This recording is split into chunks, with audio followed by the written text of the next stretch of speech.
देखिए बच्चों, काइनेटिक्स का जो नेक्स्ट टॉपिक है इस यूनिट का वो है एक्टिवेशन एनर्जी।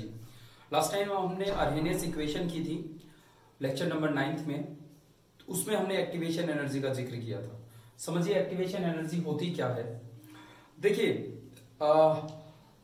आपके आसपास आप कहीं पे भी हैं वहां एनर्जी है। ओके, अगर आप रूम में बैठे हैं या बाहर घूम रहे हैं तो हमारे आसपास एनर्जी है। ओके, बट अगर आप ध्यान दो, अगर आपके आसपास कागज के टुकड़े पड़े हैं तो वो जल नहीं रहे। उन्हें जलाने के लिए आपको एक पर्टिकुलर अमाउंट ऑफ हीट देना ही पड़ेगा। अभी भी हीट है, अभी भी एनर्जी है उनके आसपास, बट उतनी एनर्जी नहीं है जो कागज की रिएक्शन ऑक्सीजन के साथ स्टार्ट करा सके। ओके, जैसे ये कहा जाता है कि क्या आप कागज के कप में चाय बना सकते हैं? बिल्कुल बना सकते हैं। कागज के कप में एक कागज का कप लीजिए, उसमें पानी डालिए और उसे गैस पे रख दीजिए, या पहले अगर आप उसे गर्म करना स्टार्ट करेंगे, गैस पे रख दीजिए। मतलब आपके पास कागज है और कागज में पानी है, अगर आप उसे हीट करेंगे तो पानी गर्म होगा, क्योंकि वहां से निकलने वाली हीट वाटर एब्जॉर्ब कर रहा है। अगर वो हीट पानी एब्जॉर्ब नहीं करता तो कागज तक पहुंचती और कागज की रिएक्शन स्टार्ट हो चुकी होती। बट ऐसा नहीं हुआ, क्योंकि कागज अपनी एक्टिवेशन एनर्जी तक पहुंचा ही नहीं है, और जब तक वो एक्टिवेशन एनर्जी तक ना पहुंचे तब तक वहां रिएक्शन स्टार्ट नहीं होगी।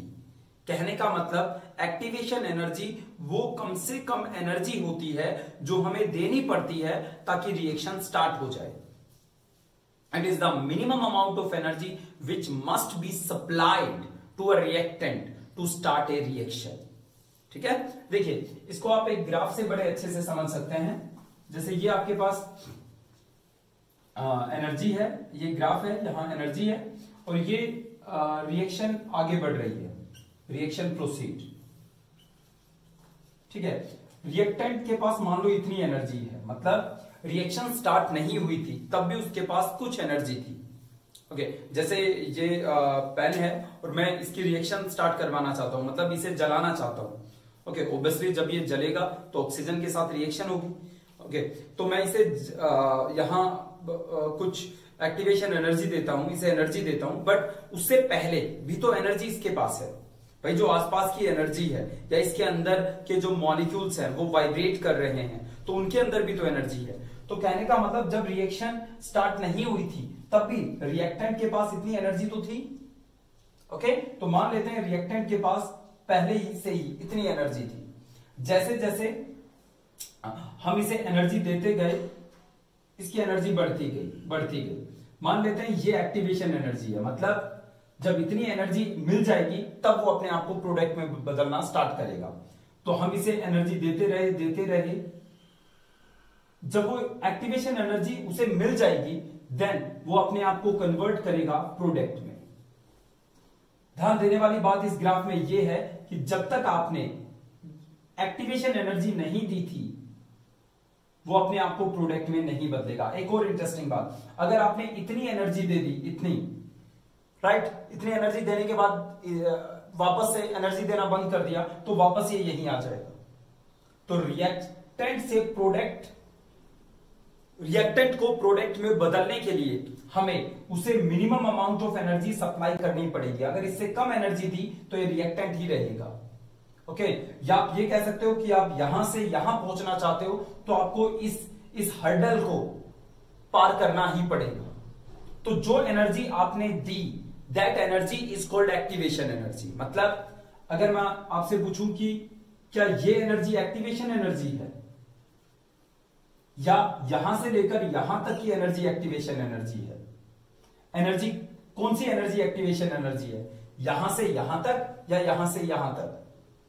डेफिनेशन मैं बोलता हूं और फिर आप दिमाग लगाइए। ये वो एनर्जी है जो हमें देनी पड़ती है to activate A reaction.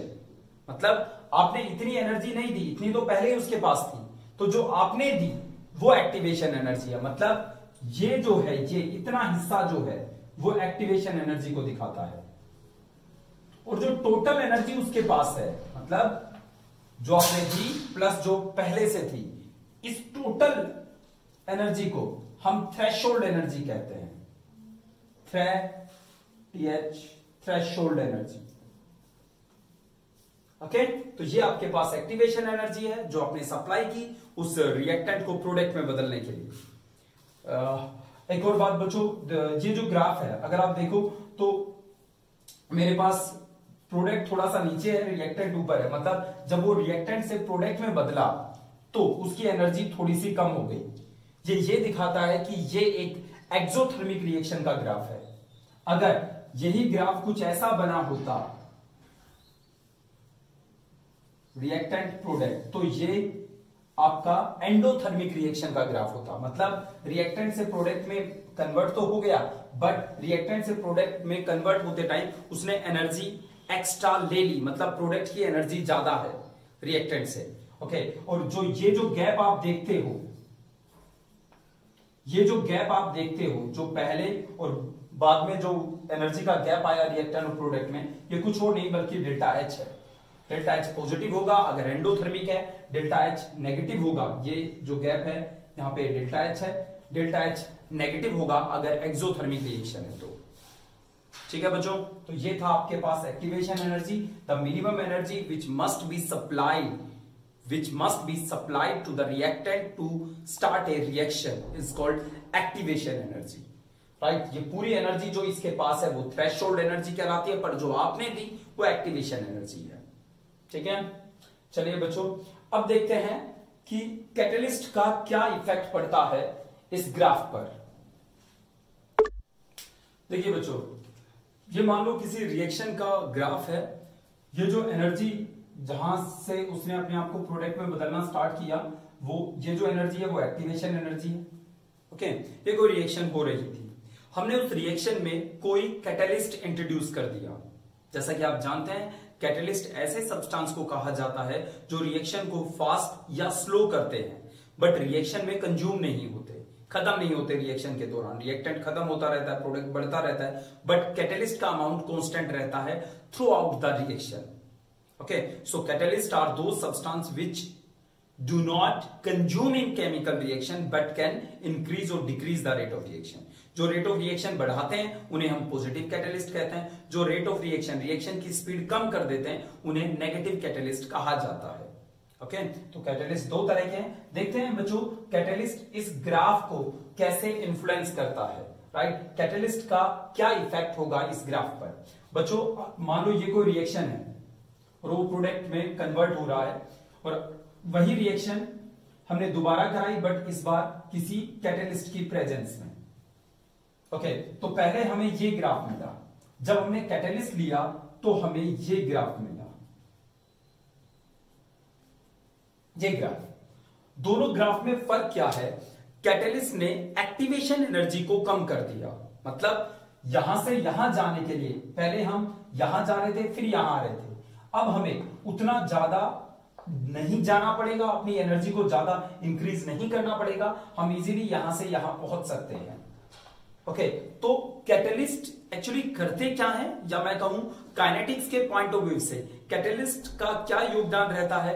Catalyst activation energy को कम कर देता है। कैटलिस्ट एक्टिवेशन एनर्जी को कम कर देता है, मतलब जिस कागज को जलाने के लिए अभी आपको माचिस लगानी पड़ रही है, राइट, अगर कैटलिस्ट आ जाए तो मे बी वो विदाउट माचिस ही जलने लगे, क्योंकि कमरे की जो एनर्जी है वही एनर्जी उसके लिए एक्टिवेशन एनर्जी बन जाए, क्योंकि अब उसकी एक्टिवेशन एनर्जी कम हो गई। राइट, और हाँ, मोर प्रिसाइजली हम यहां बात कर रहे हैं पॉजिटिव कैटलिस्ट की, मतलब हम नेगेटिव कैटलिस्ट का जिक्र नहीं कर रहे। हम एक ऐसे कैटलिस्ट की बात कर रहे हैं जो रेट ऑफ रिएक्शन बढ़ाता है। वो रेट ऑफ रिएक्शन कैसे बढ़ाता है, वो एक्टिवेशन एनर्जी को कम कर देता है। पहले एक्टिवेशन एनर्जी मान लेते हैं ये थी, जिसे हमने EA नाम दिया, राइट, फिर एक्टिवेशन एनर्जी ये हो गई जिसे हमने नाम दिया EA डैश, या EAC लिख लेते हैं सुपरस्क्रिप्ट में। सी मतलब कैटलिस्ट की प्रेजेंस में एक्टिवेशन एनर्जी ये थी, राइट, और कैटलिस्ट के एब्सेंस में एक्टिवेशन एनर्जी ये थी। ठीक है, अच्छा, एक और इंटरेस्टिंग बात जो आप यहां से समझ सकते हैं कि कैटलिस्ट रिएक्टेंट या प्रोडक्ट की एनर्जी चेंज नहीं करता। प्रोडक्ट की एनर्जी जितनी पहले थी, मतलब विदाउट कैटलिस्ट थी, अब भी उतनी है, रिएक्टेंट की एनर्जी भी उतनी है। राइट, हम ये भी कह सकते हैं कि वो रिएक्शन के पाथ को बदल देता है, रास्ते को बदल देता है, बट रिएक्टेंट और प्रोडक्ट की एनर्जी में कोई वेरिएशन नहीं लाता कैटलिस्ट। ओके, और अगर मैं कहना चाहूं कि ये जो है रिएक्टेंट और प्रोडक्ट के बीच के जो एनर्जी गैप है उसे डेल्टा एच कहते हैं, right. Delta H of reaction, enthalpy of reaction, ये नेगेटिव है यहां, क्योंकि ये एक एक्सोथर्मिक रिएक्शन है, रिएक्टेंट की एनर्जी ज्यादा है, प्रोडक्ट की कम है, तो यानी यहां से यहां जाते टाइम वो अपनी एनर्जी लूज कर देगा, राइट। तो डेल्टा एच नेगेटिव है, तो डेल्टा एच की वैल्यू मान लो -15 जूल है पर मोल, तो ये -15 ही रहेगी चाहे यहां कोई कैटलिस्ट हो या ना हो, राइट। तो कैटलिस्ट पाथ चेंज करता है बट रिएक्टेंट और प्रोडक्ट की एनर्जी चेंज नहीं करता। कैटलिस्ट एक्टिवेशन एनर्जी कम करता है बट रिएक्टेंट और प्रोडक्ट की एनर्जी चेंज नहीं करता। अगर मैं नेगेटिव कैटलिस्ट की बात करूं, नेगेटिव जो रेट ऑफ रिएक्शन को स्लो कर देते हैं, तो वो एक्टिवेशन एनर्जी को बढ़ा देंगे। ओके बच्चों, तो ये मैकेनिज्म है किसी कैटलिस्ट का। कैटलिस्ट ऐसे काम करते हैं, वो एक्टिवेशन एनर्जी को कम ज्यादा करते हैं, ठीक है। नेक्स्ट है बच्चों कोलिजन थ्योरी। बच्चों नेक्स्ट है collision theory of a chemical reaction. किसी केमिकल रिएक्शन के बारे में कि रिएक्शन कैसे होती है एक थ्योरी दी गई, उस थ्योरी का नाम था कोलिजन थ्योरी। कोलिजन थ्योरी क्या कहती थी कि मॉलिक्यूल रिएक्टेंट अपने आप को प्रोडक्ट में बदलते हैं। कैसे? रिएक्टेंट आपस में कोलाइड करते हैं, कोलिजन से पुराने बॉन्ड टूटते हैं, नए बॉन्ड बनते हैं, उससे हमें नई चीज देखने को मिलती है जिसे हम प्रोडक्ट कहते हैं।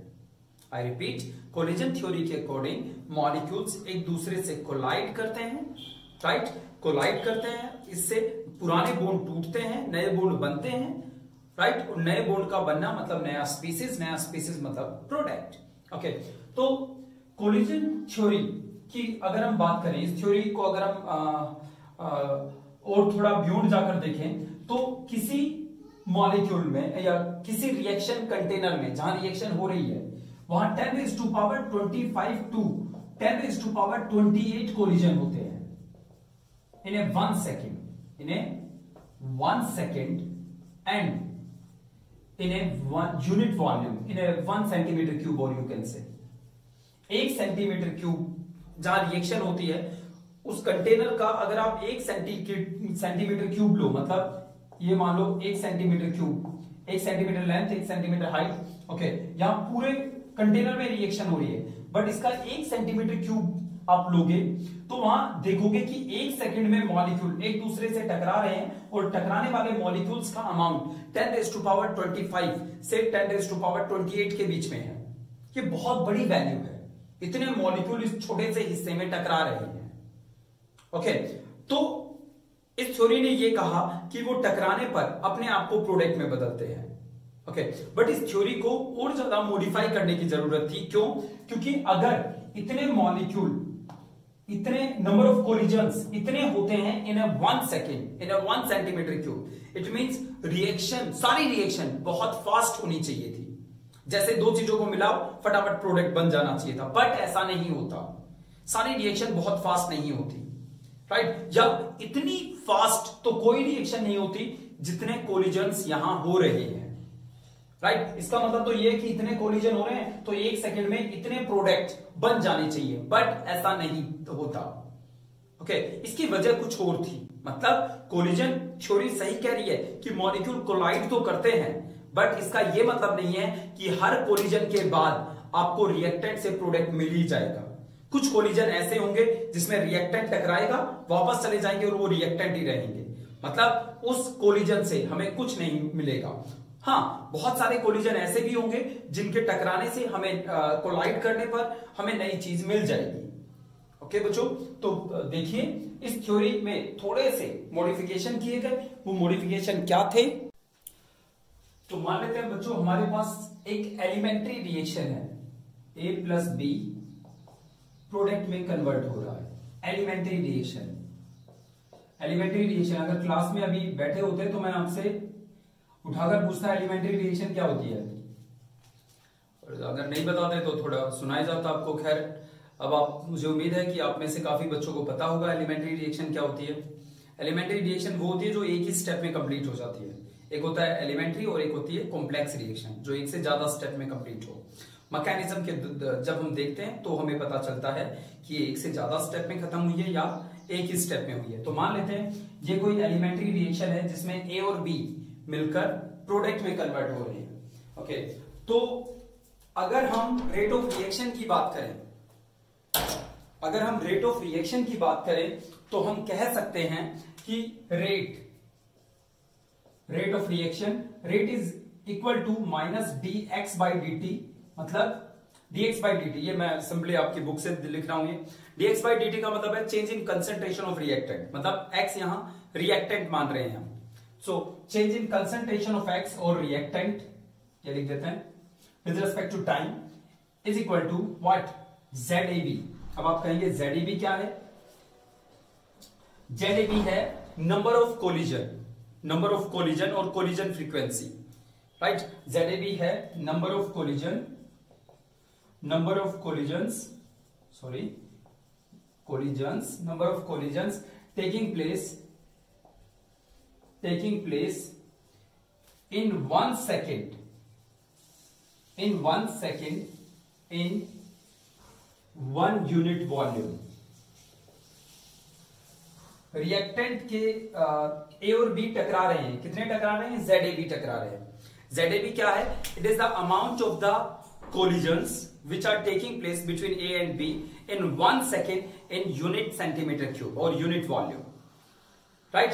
एक पर्टिकुलर वॉल्यूम में, एक पर्टिकुलर जगह में 1 सेकेंड में जितने मॉलिक्यूल टकरा रहे हैं हमने उसको ZAB नाम दे दिया। तो ZAB कोई नंबर है, राइट। इस ZAB को हम फ्रीक्वेंसी फैक्टर कहेंगे आगे जाकर, फ्रीक्वेंसी फैक्टर, Z को हम फ्रीक्वेंसी फैक्टर के नाम से जानेंगे, फ्रीक्वेंसी फैक्टर,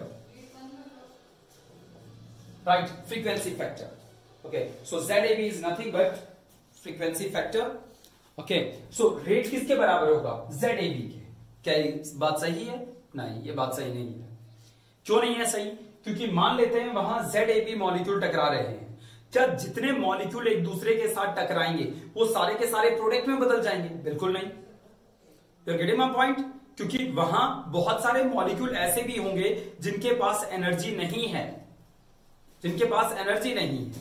राइट। तो जिनके पास अगर एनर्जी नहीं है वो अपने आप को प्रोडक्ट में नहीं बदल पाएंगे। मेरी बात को समझने के लिए आप एक चीज देखिए, ये एग्जांपल हमने पहले भी दिया है वैसे, कि मान लेते हैं जो ये ताली की आवाज है ये प्रोडक्ट आपको मिला, ठीक है। देखते हैं आपको प्रोडक्ट मिलेगा या नहीं मिलेगा। आपको प्रोडक्ट नहीं मिल रहा। क्यों नहीं मिल रहा? क्योंकि मॉलिक्यूल्स की एक पर्टिकुलर डायरेक्शन नहीं है, राइट। डायरेक्शन दे देते हैं, अब भी आपको प्रोडक्ट नहीं मिल रहा। क्यों? क्योंकि उनके पास एनर्जी नहीं है।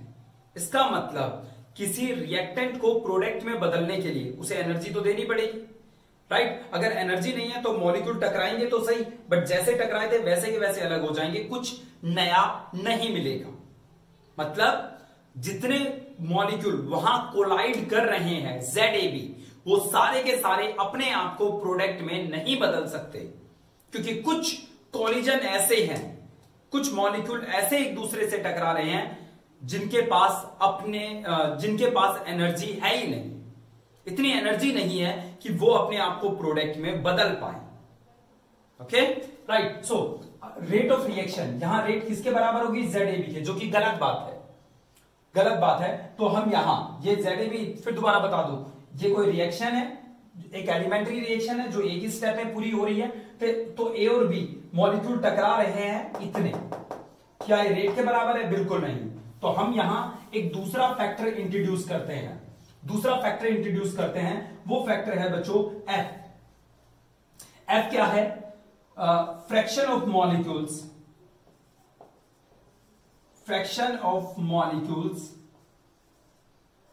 या fraction of molecules having effective collision.